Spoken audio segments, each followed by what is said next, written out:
Hi guys, welcome back to the channel. My name is Jag, and in today's class we're going to continue with grade 10 math, and the topic for today is going to be the cosine law. Okay, so with that let's get started. What I'm going to do first is draw out my triangle. Okay, so the concept of cosine law is also very important. Okay, so say I have a triangle. My triangle is ABC, so like that. Okay, and again, just like when we covered the sine law in the last video, remember that the capital letters represent the angles, okay? And the lowercase letters are going to represent the sides. So here I have capital A, right across from there is going to be lowercase a, all right? I have capital B for the angle. Across from there, this is the lowercase b, okay? Lastly, I have capital C. Across is going to be the lowercase c. Okay, so this is what the triangle looks like, okay? What is something that you actually notice about this triangle? Okay, so if you notice again, this triangle is not a right angle triangle, okay? And this is true for both the sine law and the cosine law. Okay, so I can't use any of the SOHCAHTOA trig ratios to solve this triangle, all right? So what I'm going to do first is I'm going to write out the formula, okay, for the cosine law. All right, so this is a formula. So say I'm looking for side A, it's going to be a squared equals b squared plus c squared minus 2bc and cos of A. Alright, and a good way to actually memorize this formula is if I'm looking for side A, okay, at the very end it has to be cos of capital A, which is that angle, okay. How I know when to use the cosine law is either I'm given like the two sides and I'm given this angle in between, which is called the contained angle, okay? Or I'm basically given all three sides of the triangle. That's how I know that I have to use the cosine law, okay? So with that, let's take a look at the next formula. And you'll notice that the formulas are actually very similar, okay? The only thing I'm changing is basically the side that I'm solving for. That's basically going to be at the very end. So here I'm solving for side B. So I'm going to start with b squared. I'm going to add the squared of the other two sides. So a squared plus c squared, just like that, minus 2ac. And cos, because this is lowercase b here, okay, on the very end should be the uppercase b. Alright? Same thing if I'm looking for side C, it's going to be c squared, add the other two sides. So a squared plus b squared, okay, minus 2ab and cos of capital C. Okay, and again, make sure that you are actually exaggerating when it's a capital C, because it looks almost like the lowercase c. So I always tend to make it like bigger and make your lowercase c like just a little bit smaller, okay, so you can tell the difference. Okay, so these are basically the equations for the cosine law. So for the sine law and cosine law, the equations should be memorized, okay? A lot of the teachers will not give you the actual formulas, okay, on a unit test or the final exam, okay? And the reason for that is basically, again, it doesn't have to be an ABC triangle, okay? Just to trick you, the teacher can change these letters. It could be an MNO triangle. Okay, I have to be able to like write out the formula so I don't get confused, okay? But again, if I'm looking for one of the sides, just remember that you're adding the squares of the other sides, and then you're subtracting 2 times whatever the value is for the other sides, and then cos of that same angle, okay? Corresponding to the side that I'm looking for, all right? So if there are no questions, let's try an example from the textbook. Alright, so I'm just going to take out the formulas here on the side. Okay, just so we can take a look at this example. Alright, so let's try C as 10 centimeters. Okay, I'm going to put B as 12 centimeters. Okay, and again, there can also be decimals here, okay? It doesn't have to be whole numbers like in this example. Okay, and this angle that's contained in between is going to be 72 degrees. Okay, so the contained angle has to be between the two sides that are given, and that's how I know I'm using the cosine law here, okay? And we're going to look for side A. So I'm going to put a question mark here, all right? So let's still just write out the formula, okay? So we all know what it is that we are plugging in. So b squared plus c squared minus 2bc, okay? And then cos of the angle, which is A. Alright, so I'm also going to use this formula even if I'm looking for one of the angles, okay, for the cosine law. So right now we're just looking for side A, okay? So I'll put a squared equals, and I always want to make sure that I'm labeling all the sides first, okay, before I plug it into the equation. So side B here is 12 squared, okay, and side C is going to be 10 squared, all right, minus 2 times 12 times 10. And all I'm doing here is just plugging in my values for B and C into the equation. And cos of this angle, and this angle right here is angle A, which is 72 degrees, okay? So I'm going to put cos of 72 degrees, okay? I'm going to use my calculator, and so what I'm going to do here is I'm just going to underline, okay, what you're going to put together. So in one step here, what we could do is we can do 12 squared on our calculator, which is 144, plus 10 squared, which is 100. I'm getting 244. Okay, and that's from the 12 squared plus the 10 squared. Okay, so that's why I'm putting a line underneath so I know which numbers I'm grouping together. I'm grouping this whole second part together, okay? So what we're gonna do is 2 times 10, okay, and times 12, okay? And then multiply it by cos of 72 degrees, okay? If you're not getting the same answer, make sure you're pressing the equal sign in between, okay? So we should be getting 74 point, I'm just gonna round that, 16, okay? I don't need to write a squared going down. You could just put the equal sign for now, okay? So in the next step, I'm going to do 244, okay, minus 74.16, and we're getting 169.84. Okay, is everyone with me so far? Now again, this is the value for a squared, okay, so that's not my final answer. What I'm looking for is the value of a. So what we're going to do is take the square root, all right, of this number, and the value for a that we're getting is 13 centimeters, okay? And again, make sure it's just relative to the other sides, okay? Side C is 10 centimeters, and then side B is 12 centimeters.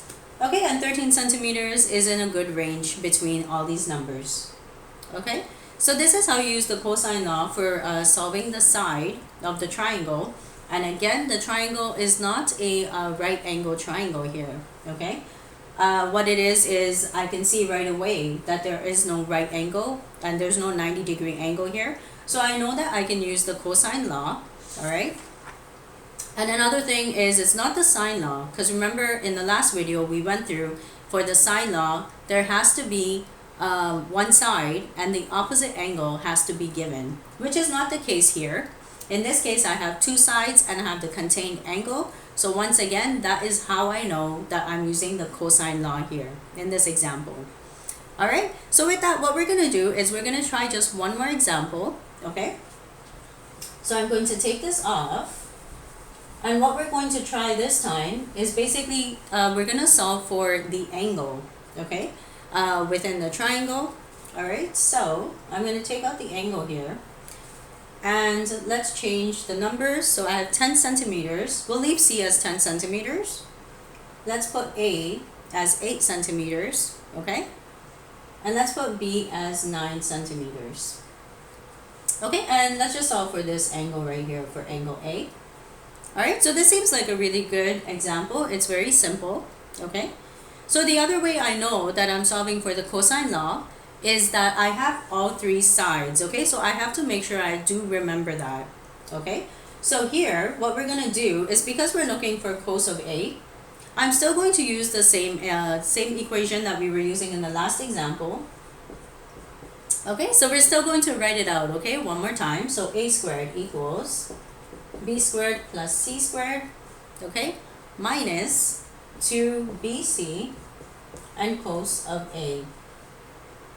Okay, This time you notice that we have all three sides. What I'm going to do is just plug in the three sides into my equation here.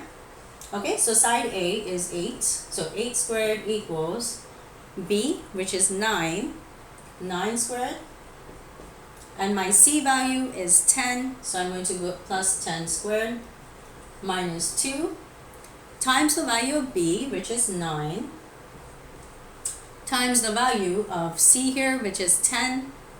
Okay, and cos of A. Okay, so you notice at the very end I put cos A because we're actually solving for the capital A, which is the angle. Okay, and so what we're going to do is you could just use your calculator.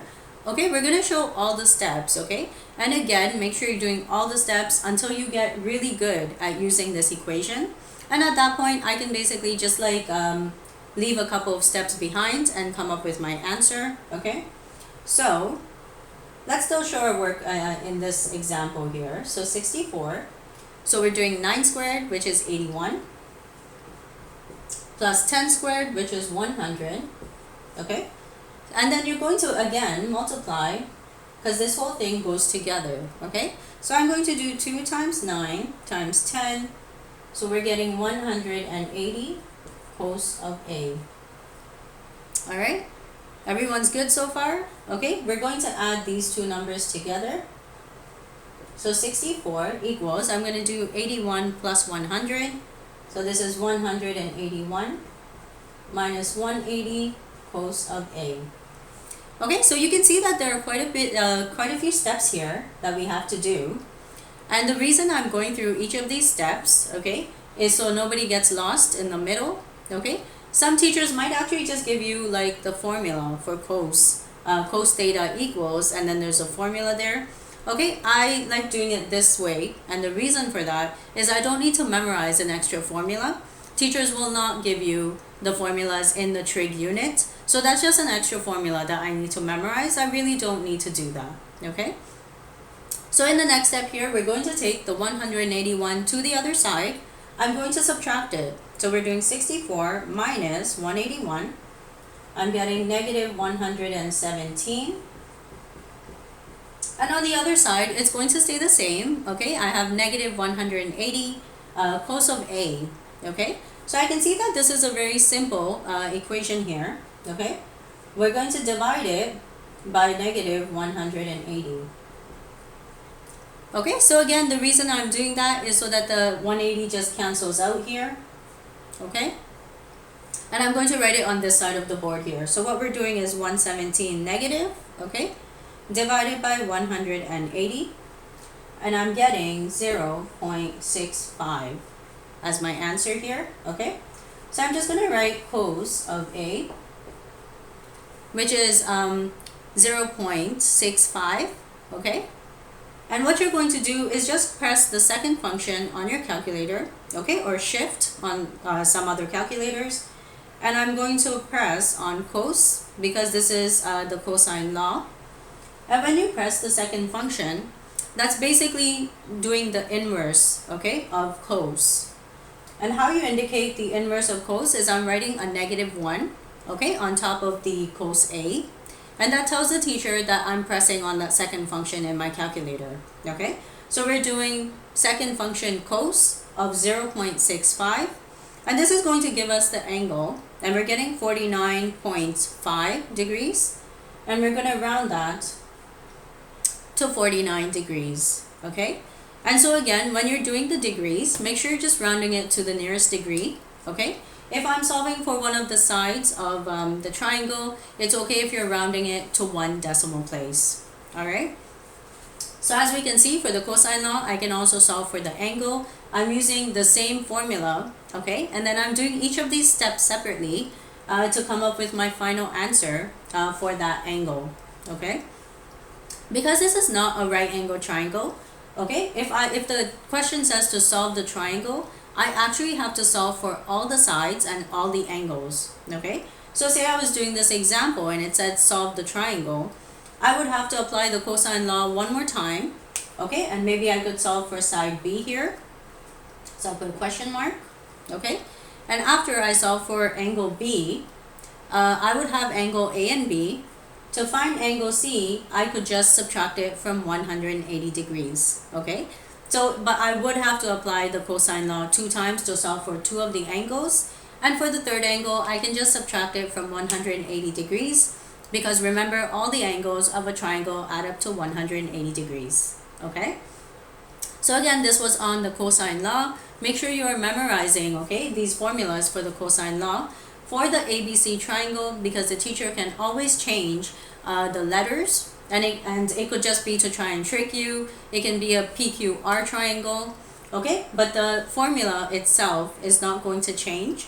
And I would actually practice writing out the formula whenever you get a triangle that has different letters, okay? And make sure you're doing a lot of practice questions from the textbook so you very clearly understand the concept. Alright, so thank you for watching this video, and if you liked what you saw here, make sure you are clicking on the like button, and please make sure you subscribe to the channel. And I will see everyone in the next video. Thanks, bye.